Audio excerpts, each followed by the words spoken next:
함께 묵상할 말씀은 마가복음 9장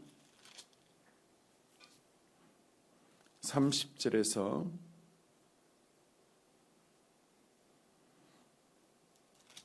마지막 절까지.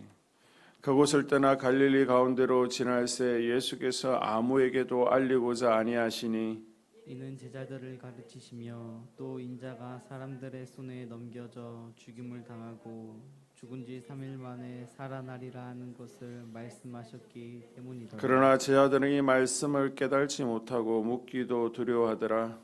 가버나움에 이르러 집에 계실새 제자들에게 물으시되 너희가 길에서 서로 토론한 것이 무엇이냐 하시되 그들이 잠잠하니 이는 길에서 서로 누가 크냐 하고 쟁론하였음이라.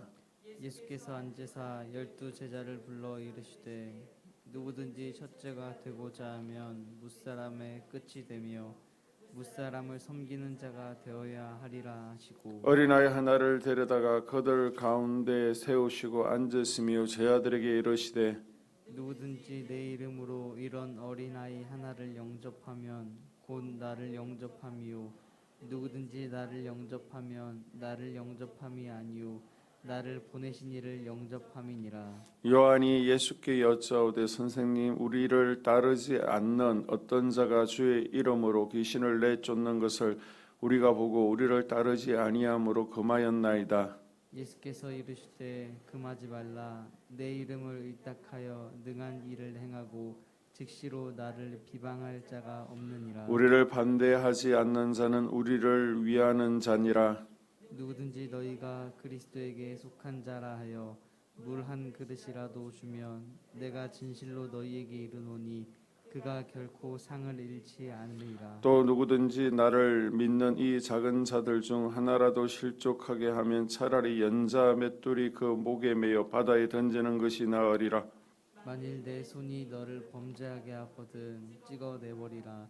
장애인으로 영생에 들어가는 것이 두 손을 가지고 지옥 곧 꺼지지 않은 불에 들어가는 것보다 나으니라. 만일 내 발이 너를 범죄하게 하거든 찍어버리라. 다리 저는 자로 영생에 들어가는 것이 두 발을 가지고 지옥에 던져지는 것보다 나으니라.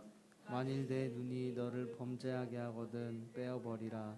한 눈으로 하나님의 나라에 들어가는 것이 두 눈을 가지고 지옥에 던져지는 것보다 나으니라. 거기에서는 구더기도 죽지 않고 불도 꺼지지 아니하느니라.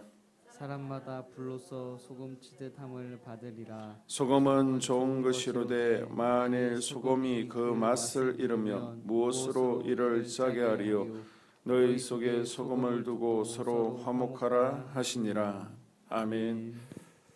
공간복음서를 보게 되면요, 예수님의 고난 예고가 나오는데 총 4번에 걸쳐서 예수님께서 이런 고난을 받으실 것이다, 십자가에 달릴 것이다 라고 소개하고 있습니다. 먼저 베드로의 신앙 고백에서 그 이후에 한번 예수님께서 언급하시고요, 그리고 본문에 나타난 것처럼 변화산 사건, 또 변화산 아래에서 간질병 걸린 또 귀신 들린 아이를 고치신 후에 다시 한번 말씀하십니다. 그리고 예루살렘으로 올라가시는 길에서 한 번 더 고난을 예고하시고요. 그 다음 최후의 만찬 이전에 예수님께서 자신이 고난 받으시고 십자가에 달리실 것을 예고합니다. 점차적으로 예수님의 십자가 고난 과정과 그 사항이 구체적으로 예고되죠. 한편 본문의 두 번째 고난 예고는 예수님께서 사람들의 손에 넘겨져서 고난당하게 되는 예수님의 체포 장면을 묘사해 주고 있습니다. 9장 전반부에서는 예수님께서 변화산에서 변모하시는 사건이, 또 귀신을 내쫓는 것을 통해서 예수님의 권능을 보여주고 있습니다. 하나님 아들로서의 예수님의 영광스러운 모습을 보여주고 있는데, 바로 이어서 잡히시고 또 죽으신다는 알려주심으로 굉장히 대조적인 모습을 보이고 있습니다. 제 아들은 예수님께서 로마 정부를 무너뜨리시고 또 바리새인들과 같은 타락한 지도자들을 몰아내실 이스라엘 왕으로 오셨다라고 생각했습니다. 그런 예수님께서 죽으실 것이라고 말씀하시니 제자들은 당황스러웠습니다. 제자들은 예수님께서 죽으셨다가 부활하실 것이라는 말씀의 의미를 잘 깨달지 못했을 뿐만 아니라 예수님의 죽음에 대해서 묻기도 두려워했습니다. 그리고 그들은 우리 중에서 누가 중요하냐, 크냐, 나중에 있을 영광의 보상에 누가 더 큰 상을 받을 것이냐, 그걸 가지고 다투고 있죠. 이들 중심에는 아직 하나님이 계시지를 않았습니다. 하나님을 믿는다는 것은 우리가 하나님 나라의 가치관을 받아들이는 것인 줄로 믿습니다. 가치관의 변화야말로 새 사람이 되었다는 증거입니다. 그래서 우리 생각이 달라져야 되는 거예요.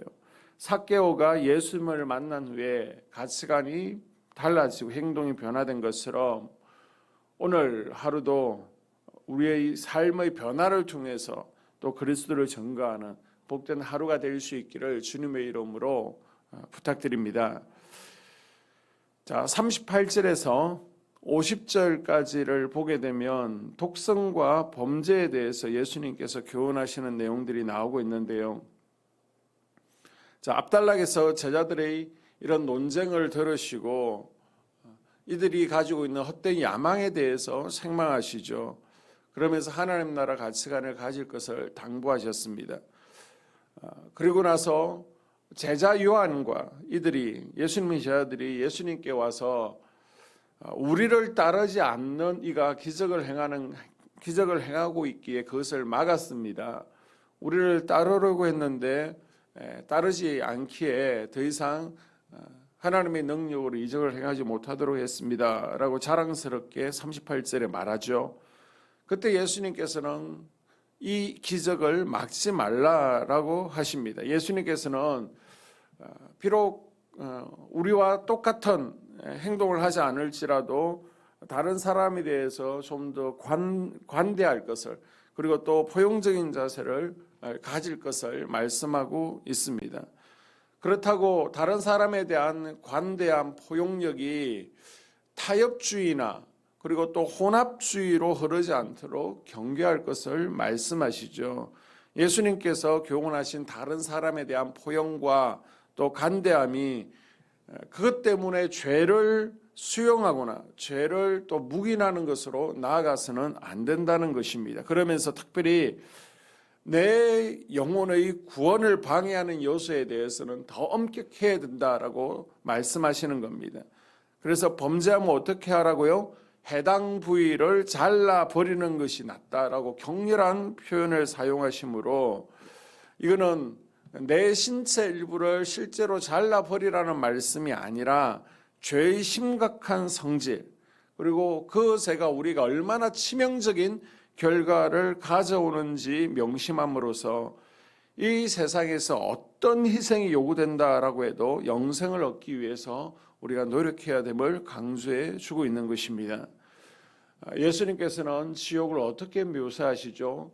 구더기도 죽지 않는 곳, 불이 영원히 꺼지지 않는 것으로 묘사함으로써 내세의 형벌은 반드시 있으며 무섭고도 영원한 것임을 우리에게 설명해 주고 있습니다. 천국과 영생은 세상 모든 것, 육신적 생명을 포기하고서라도 기꺼이 추구할 만큼 가치 있고 소중한 줄로 믿습니다. 그렇기 때문에 우리는 천국과 영생의 축복을 누리는데 방해가 되는 것들이 있다면 이것을 과감하게 우리가 제거해야 되고 또 포기할 수 있어야 됩니다. 그리고 하나님 나라를 얻기 위해서 마지막까지 달려가는 그리스도의 제자들이 될 수 있기를 주님의 이름으로 축복합니다.